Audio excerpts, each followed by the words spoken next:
महाराष्ट्र समाजसेवा संघ संचलित नवरचना विद्यालय प्राथमिक नाशिक सादर करीत आहेत दिनविशेष क्रांती सप्ताह. विद्यार्थी मित्रांनो, 9 ऑगस्ट 1942ला भारत छोडो आंदोलनाची सुरुवात झाली आणि 9 ऑगस्ट हा इतिहासात क्रांती दिन म्हणून साजरा केला जाऊ लागला. 9 तारखेपासून आपणही क्रांती सप्ताह साजरा करीत आहोत. आज या क्रांती सप्ताहाचे तिसरे पुष्प.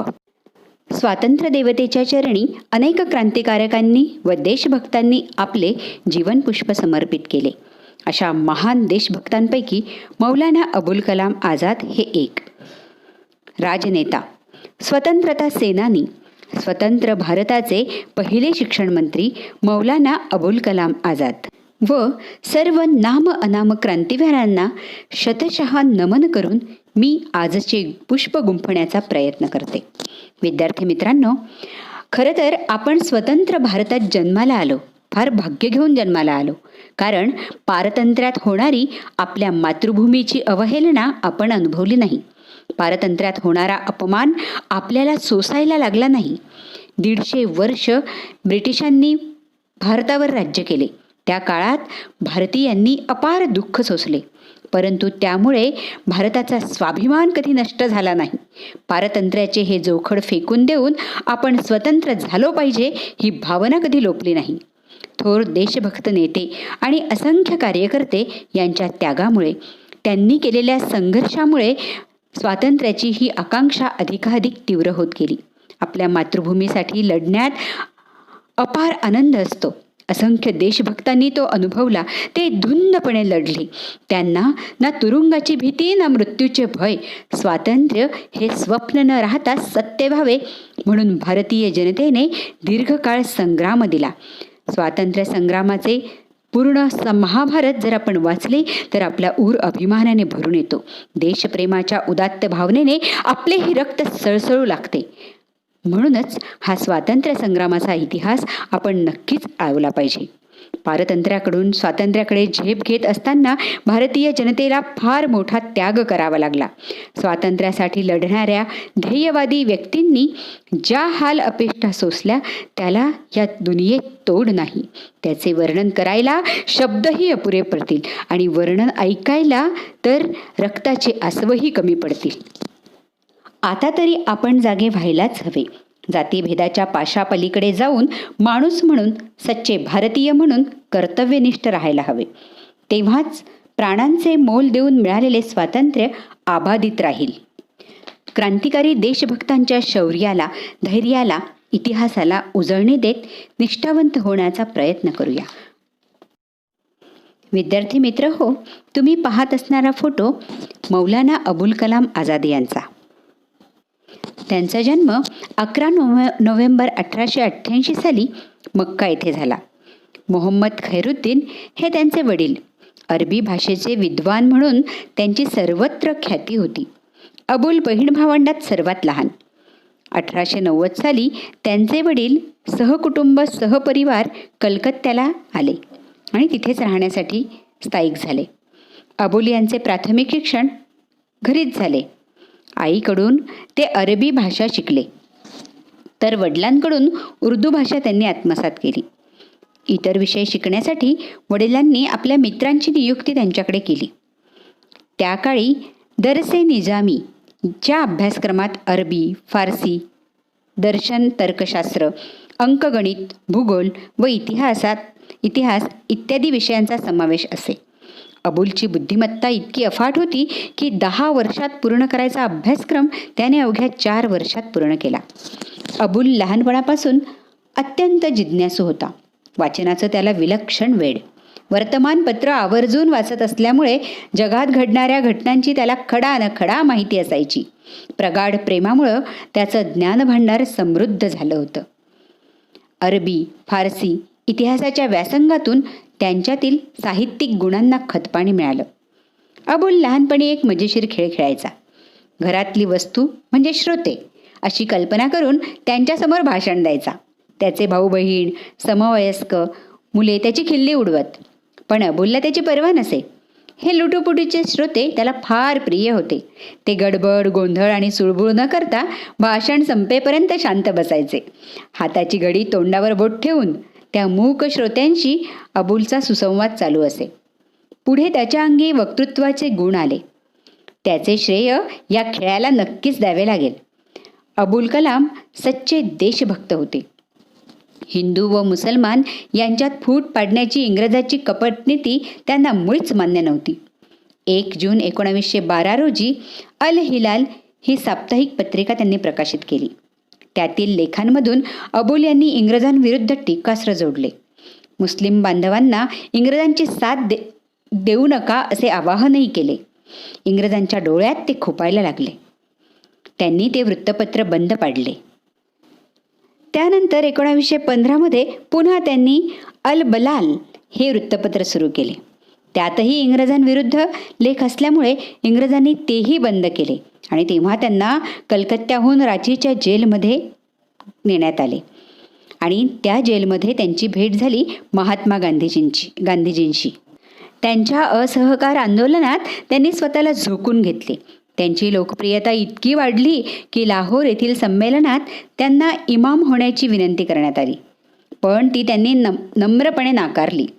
स्वातंत्र्य लढ्यात सहभागी झाल्यामुळे अबुल यांना अनेक वेळा तुरुंगात सोसावा लागला. ते अहमदनगर किल्ल्यात नजरबंद असताना त्यांच्या पत्नीचं व बहिणीचं निधन झालं, परंतु माफी मागून पेरोलावर बाहेर येण्याचं त्यांनी साफ नाकारलं. देशभक्तांचं, क्रांतिकारकांचं बलिदान व्यर्थ ठरलं नाही. भारताला स्वातंत्र्य मिळालं, पण त्याला गालबोट लागलं. इंग्रजांचं दुष्ट स्वप्न साकार झालं. अखंड भारतभूमीचे 2 तुकडे झाले. तमाम देशभक्तांचं स्वप्न भंगलं. अर्धा पेला भरलेला आहे यावरच समाधान मानावं लागलं. पंडित नेहरूंच्या मंत्रिमंडळात अबुल कलाम यांची शिक्षण मंत्री म्हणून निवड झाली. देशाच्या शैक्षणिक, सांस्कृतिक व साहित्यिक विकासासाठी त्यांनी अविरत प्रयत्न केले. अबुल कलाम यांचा जन्मदिवस राष्ट्रीय शिक्षण दिन म्हणून साजरा करण्यात यावा ही आपल्यासाठी स्वागतार्ह बाब. स्वातंत्र्यानंतर ते केंद्रीय मंत्रिमंडळात सामील झाले आणि अखेरपर्यंत शिक्षण मंत्री म्हणून राहिले. आझाद प्रभावी वक्ते होते. त्यांचे इंग्रजी, उर्दू, अरबी, फारसी भाषांवर चांगले प्रभुत्व होते. त्यांनी अनेक वृत्तपत्रातून स्फुट लेखन केले आणि उर्दूत काही पुस्तके लिहिली आहेत. त्यातील तजकेरा, गुब्बारे की खातिर, कौले फैसल, दास्ताने करबला, तर्जुमानुल कोरान ही प्रसिद्ध आहे. तर्जुमानुल कोरान म्हणजे कुराणचा सटीप उर्दू अनुवाद. तो फार लोकप्रिय आहे. याशिवाय त्यांचे इंडिया विन्स फ्रीडम हे आत्मचरित्र त्यांच्या मृत्यूनंतर प्रसिद्ध झाले आहे. 22 फेब्रुवारी 1958 हृदयविकाराच्या झटक्याने त्यांचे निधन झाले. 1992 एक स्वतंत्रता सेनानी आणि थोर शिक्षण मंत्री या रूपात त्यांच्या महत्त्वपूर्ण कामाबद्दल त्यांना मरणोपरांत भारतरत्न पुरस्कार देऊन सन्मानित करण्यात आले. त्यांनी कधीही पैशांचा मोह धरला नाही. मरणोपरांत जेव्हा त्यांची संपत्ती एकत्र करण्यात आली तेव्हा त्यात फक्त खादीचे काही कुडते आणि खूप सारी पुस्तके मिळाली. त्यांच्या जीवनातील एक प्रसंग सांगते. अंजुमन ए हिमायत ए इस्लाम या साहित्यिक व सांस्कृतिक पत्रिकेचा वार्षिक उत्सव लाहोर येथे आयोजित केला होता. त्याप्रसंगी बड्या प्रतिष्ठित विद्वानांना पाचारण करण्यात आले होते. या सोहळ्यासाठी लिसानस सिद्क या नावाची पत्रिका प्रकाशित करणाऱ्या युवा संपादकालाही सन्मानपूर्वक आमंत्रित करण्यात आले होते. या पत्रिकेचा मराठी अर्थ सत्याचा आवाज. हा युवा संपादक म्हणजे दुसरा तिसरा कोणी नसून अबुल कलाम होते. आजपर्यंत हे नाव प्रसिद्धीच्या झोतात नसल्यामुळे लोक त्यांना ओळखतही नव्हते. कार्यक्रमाला सुरुवात झाली. धर्म का तर्कसंगत आधार या विषयावर विचार मांडण्यासाठी अबुल कलाम यांचे नाव पुकारले गेले. तेव्हा ते 16 वर्षाचे होते. 16 वर्षाचा हा युवक व्यासपीठावर उभा राहिलेला पाहून श्रोते संभ्रमात पडले. हा अबुल कलाम यांचा मुलगा असावा असा त्यांचा अंदाज. इतका महान आणि गहन विषय हा कालचा पोर काय मांडू शकणार आहे असंच सर्वांना वाटलं.